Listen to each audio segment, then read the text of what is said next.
Sekarang kita mencari 5 faedah daripada ayat yang mulia ini, insya-Allah. Al-faidatul ula, faedah yang pertama, walamma raja'a Musa ila qaumi ghadban asifa. Bila Nabi Musa balik dari dalam suasana yang begitu gawat, Nabi Musa marah. Ulama tadabbur kata takhtalifu ahwalun nas. Manusia ni berbeza watak. Ada orang lembut, kata orang pijak semut pun tak mati kalau berjalan. Ada orang hadut tabak, dia panggil panah baran, marah sikit saraf marah lalu. Sari al-infial, cepat marah. Sebagaimana berbezanya watak dua beradik antara Musa dengan Harun. Tapi kalau tak ada Musa, Bani Israel tak dengar. Kalau tak ada Harun, payah juga Musa nak pergi berunding dengan Firaun. Sebab itulah gabungan tu kena ada. Orang yang marah lil haqqi, marah mempertahankan benar, kena ada. Bukan semua marah tak betul. Ada tempat yang kita kena marah, ada tempat yang kita kena berlembut. Ana teringat kata-kata Imam Al-Ghazali rahimahullahu taala. Kalau tak silap kita duk baca dalam kitab Mau'izatul Mukminin, di awal tu dia kata manusia ni, tulis kata-kata hikmah, marah di tempat yang tak perlu marah, itu orang bodoh nama dia. Bodoh. Benar tak payah marah, nasihat boleh, tegur orang dengar, tapi kita orang marah berapi-rapi ni, celak putih mata macam tak khabar, itu bodoh nama. Tidak marah di tempat yang sepatutnya marah, itu orang penakut. Tengok orang buat maksiat, benda mungkar, kenapa tak marah tu? Alah, budak-budak zaman ni. Bini pakai baju kelawar nak pergi pasar malam. Suami baru keluar masjid dengan jubah-jubah dengan kepiah ni. Orang tino zaman ni. Bila ngepek pergi atas bini di pasar malam. Bini apa? Bini Pak Haji. Ni penakut nama dia ni. Biarlah dia seorang pendekar pun, kita tetap mengatakan dia inilah tokoh manusia penakut, tak berani nak tegur maksiat yang dibuat oleh isteri dan keluarga. Penakut. Jadi kita ni kena dua-dua. Kita kena tegas di tempat yang patut tegas, berlembut di tempat patut lembut. Tempat yang patut lembut kita backing, itu nama dia bodoh. Tempat yang patut kita tegas, kita lemah, itu nama dia penakut. Na'udzubillah minal khuzlan. Kita minta berlindung Allah. Maka Nabi Musa dengan gandingan Musa dengan Firaun, gandingan Nabi Musa dengan Harun, gandingannya mantap. Sebab Harun fasih, lembut orangnya. Ada waktu kita perlu pada Harun. Nabi Musa tegas, gedebek orangnya. Bani Israel kerah kepala ni, pada dengan Musa. Dengan Harun dia tak dengar. Harun kata bukan saya tak dengar, aku nak kena bunuh lagi. Tengok. Ini penting lah. Pasal itulah kalau kita boleh lah, kalau nak cari natu ke, kena tengok anak kita ni perangai apa. Kalau perangai beke marah, kita cari lembut sikit orang tina tu. Main beke dua-dua, pecah pinggir semua. Kokai tu balas dapur. Kena cari lembut seorang. Kalau tengok kalau macam ni anak kita macam ni cakap banyak, kita cari natu aku cakap. Radio tak ada DJ dua orang. Gagal bunyi. Dia kena dengar seorang. Kena dengar seorang cakap seorang. Pasal itulah ulama kata, psikologi kata, kenapa tu hewak lidah satu, telinga dua. Mana cakap tu kena dengar tu banyak pada cakap. Kalau lidah dua, tak dengar kita nak kecek. Hak ni royak ni, tak tahu apa. Jadi dalam ayat ini juga menyatakan bahawa tak sama dengar dengan tengok. Tak sama dengar dengan tengok. Ini pengalaman kita dalam berdakwah. Lama dah nak dengar dakwah di negeri ini, kita kata di Laos ke, di utara Thailand, di mana di Chiang di Vietnam, di negeri-negeri kita bila kita di Jepun. Bila kita tengok sendiri, lain dia punya watak. Barulah kita pendakwah ni kena mikir banyak benda. Satu, mikir macam nak hidup di tempat macam tu. Kalau kita main was-was lagi ni, awak dia mati kering, kita tak makan apa. Oh, nak beli air pun ada logo halal. Mana ada logo halal di Jepun? Di sebelah atas Thailand utara tak ada main logo-logo halal ni. Orang Jepun dia baca ni tak ada bagi haram ni makan. Itu nak kata apa? Jadi kita mari Malaysia ni manja pula semua benda logo halal lah kau. Termasuklah botol air pun logo halal. Ada apa? Jadi manja. Jadi kita kena, dia kata laisal khabar kal muayyanah, tengok saja, tengok dengar tak sama kita tengok. Kena kita tengok baru kita tahu suasana. Serasa simpati kepada dakwah, rasa ada kebertanggungjawab untuk bersama dengan para. Jadi kita ada rasa bila kita tengok. Sebab tu pendakwah-pendakwah ni kena kita tengok di tempat-tempat yang perlu kita lihat untuk kita bantu, untuk kita tolong. Itu penting. Baik, kita balik kepada faedah yang kedua. Wa alqal alwah wa akhadha bi ra'si akhi. Nabi Musa campak dia punya lau, pom, kau pegang kepala Harun. Campak di sini bukan mana dia nak menghina kitab Taurat. Abadan, tidak sama sekali. Hak haramnya Quran, kitab agama, bahasa tak boleh. Dosa.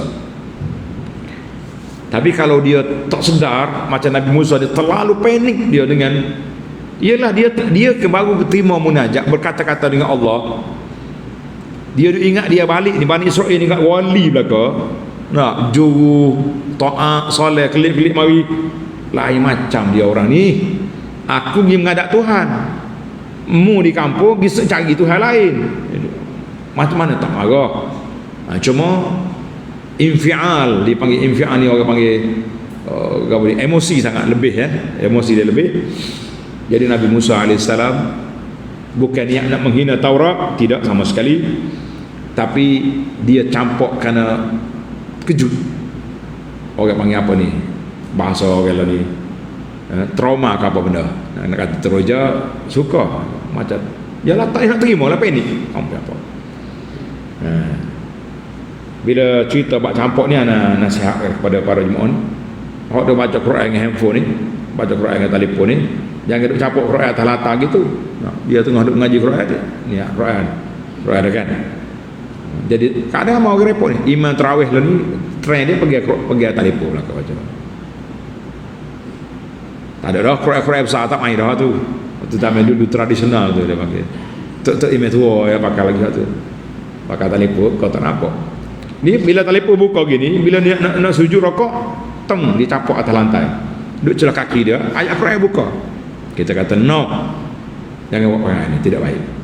Kalau tu email di kampus, tuan-tuan buat perangai lagi ni nasihatlah. Ustaz, orang tak buka Quran duduk celah kaki gitu. Nah, kalau pada tidak pun tutup biar gelap gitu. Wallahu a'lam. Selingan. Baik. Nabi wa akhadha bi ra'si akhi, Musa pegang kepala abang dia Harun. Tadi kita sebut analisa dalam kitab Al-Munir ni kata kan Harun akbar min Musa bi thalath sini. Nabi Harun ni tua daripada Musa 3 tahun. Wa ahab ila Bani Israel. Bani Israel suka dengan Harun sebab Harun lembut. Musa backing. Jadi dia takut. Jadi sebab itulah bila Nabi Musa balik, tengok keadaan tu, dia pegang kepala tadi sebab dia ingat Harun berlembut dengan orang. Ndak, Harun kata Musa, jangan buat gini, aku hampir-hampir dibunuh. Lemu mayak pegang kepala gini pula nyanyi ke abang gini. Jadi pasal itulah Allahu Akbar. Mengikut dalam riwayat, ana tak tengok sanad, tapi dalam tafsir Munir kata qala al-Hasan al-Basri abadal kulluhum al-ijlah. Sekampung tu diikut samiri belaka semua lembu. Ni dengan Harun sorang. Kata pasal orang kata Harun sorang cokoh tak semua lembu. Kan itulah bila Musa doa rabbighfirli wa li akhi, maaflah aku dengan abang aku Harun.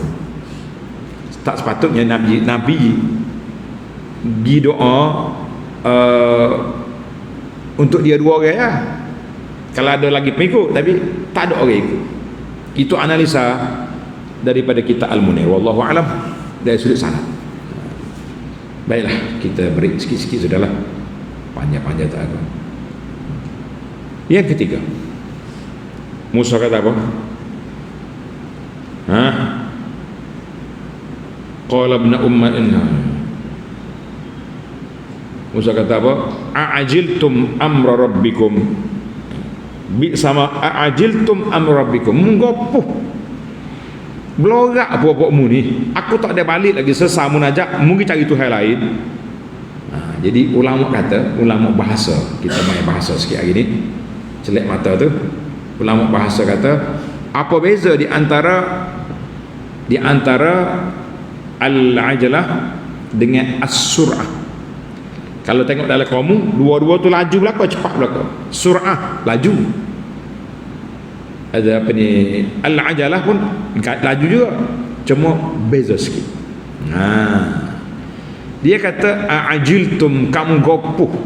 Kalau kita nak terjemah supaya beza, ajalah tu maknanya gopoh, belorak. Sur'ah, cepat, laju. Jadi di sini Nabi Musa kata a'ajiltum, kamu ni gopoh lah, tak sabar nak tunggu masa aku balik ni. Sebab tu dia tak guna kamu ni cepat. Kalau cepat tu okey, kita pergi laju. Tapi orang ni gopoh ni. Gopoh ni nak lapi apa isyarat apa merah dia langgar. Jadi itu dia panggil gopoh. Maknanya nak cepat sebelum tempoh masa. Itulah ayat Allah Taala guna a'ajiltum, dia tak guna asari'tum. Wallahu alam. Itu dari sudut bahasa perbahasan ulama. Dipanggil lataif al-lughawiyah. Bahasa Quran. Kenapa dia beza antara ajalah dengan surah? Surah tu laju, cepat. Ajalah gopoh, lain makna tu. Baiklah, kita pergi kepada yang keempat, wa alqal alwaha wa akhadha bi ra'si akhi yajruhu ilaihi. Jadi Nabi Musa tidak niat langsung nak hina kitab Allah, tak ada niat. Tadi kita sebut dah yang pertama, cuma beza sininya sifat ghadab. Al-ghadabu, adakah dengan sifat marah tu tidak diambil kira kesalahan ataupun kira juga. Kena ingat,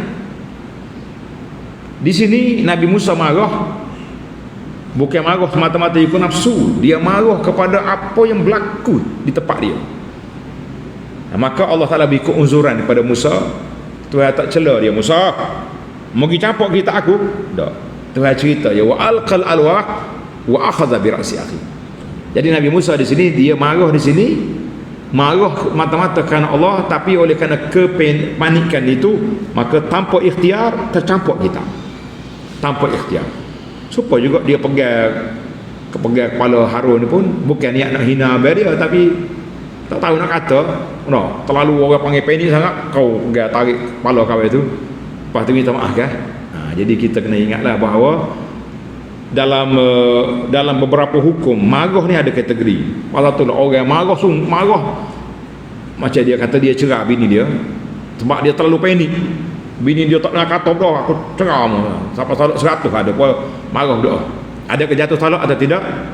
Dia tengok kalau kata mughlaq, mana mughlaq ni maknanya marah dia sampai tak tahu gapo. Tapi setara mana kita nak nilai? Kadang-kadang tak sampai begitu, masa tu nak marah kau pakai cerah lalu pada ayat tadi saya panik tengok tu, saya tak tahu gapo. Tak ada cahaya mana tu dah pakai nak lepas diri belakang tu, nak suruh tu kau kata tak ada salah. Wallahu alam. Jadi kita kata bab al-haddul ghadab ni ada perbahasan dalam kitab fiqh setara mana kemarahan. Kalau tuan-tuan nak detail tengok dari tafsir Munir, itu panjang gitu. Anak nak cerita sininya tentang Nabi Musa bukan menghina, tetapi dia dalam kepanikan, cuma haddul ghadab, setakat mana kemarahan yang di luar kawalan tu tidak diambil satu kesalahan ataupun tidak dikira kesan daripada perbuatan dia tu. Macam dia cerah bini ke, dia merdeka hamba ke, ada salah ke tidak. Ini kena bahas ke dalam kitab fiqh yang panjang. Wallahu alam. Kita pun tak nak panjang-panjang. Kemudian yang terakhir, yang ke seterusnya, Nabi Musa berdoa rabbighfirli wa li akhi. Penting sangat, tulis itu masih lagi dalam keempat. Penting sangat dalam kita berinteraksi sama-sama kita, kalau ada kesalahan minta maaf cepat.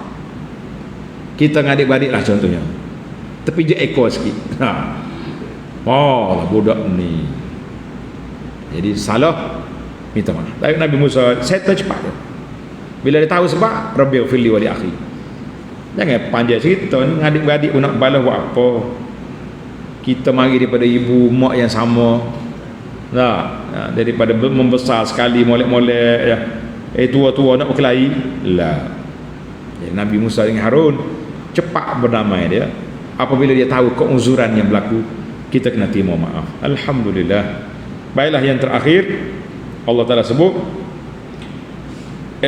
wa kadzalika najzil muftarin, orang yang buat wa kadzalika najzil muftarin, orang yang reka-reka terhadap Allah Taala, iaitu mengatakan hak Tuhan tak kata. Bahaya. Allah tak kata pada dalam Quran halal haram, benda ni kita kata Tuhan kata. Lah, tak boleh. Nah, maka di sini kullu muftarin 'ala Allahi kazib. Siapa dia pergi kata hak Tuhan tak kata, maka orang itu adalah buat pembohongan dalam agama. Jangan. Ni kita takut hari ni banyak ni. Kejap-kejap waktu keluar fatwa ni, siapa dia baca pada hari Jumaat. Ni Jumaat terakhir Ramadan ni dihapuskan 400 tahun. Dah saya ni, guru kami cakap. Guru kita hormat kepada guru, tapi guru tak ada authority untuk mengeluarkan halal haram, fadilat, tak ada. Reka, cerita reka, tapi cerita reka itulah yang laris di pasaran masyarakat. Kata orang at-tijaratu fid din, ni ada ahli fikir kata Ibn Rushd, siapa dia kata at-tijaratu fid din rawaj. Berniaga atas nama agama ni laku sebab orang mudah percaya, duk jual benda tu benda ni. Tapi kita hak nak jual hak kata hadis Nabi sallallahu alaihi wasallam yang betul-betul sahih ni, payahnya ya Allah Tuhan Maha Kaya. Nah, tapi hak orang jual hak pelik-pelik, laku selagi. Jangan gurau. Maka itulah kesimpulan daripada ayat kitanya. Siapa dia bersalah, amilus sayiat, dia insaf, dia sedar, dia taubat, Allah Ta'ala Maha menerima taubat. Jangan tutup pintu, jangan kecewa, jangan nak panggil putus harap. InsyaAllah kita bersama dengan peluang yang diberi oleh Allah untuk bertaubat kepada Allah Azza wa Jalla. Tamatlah kita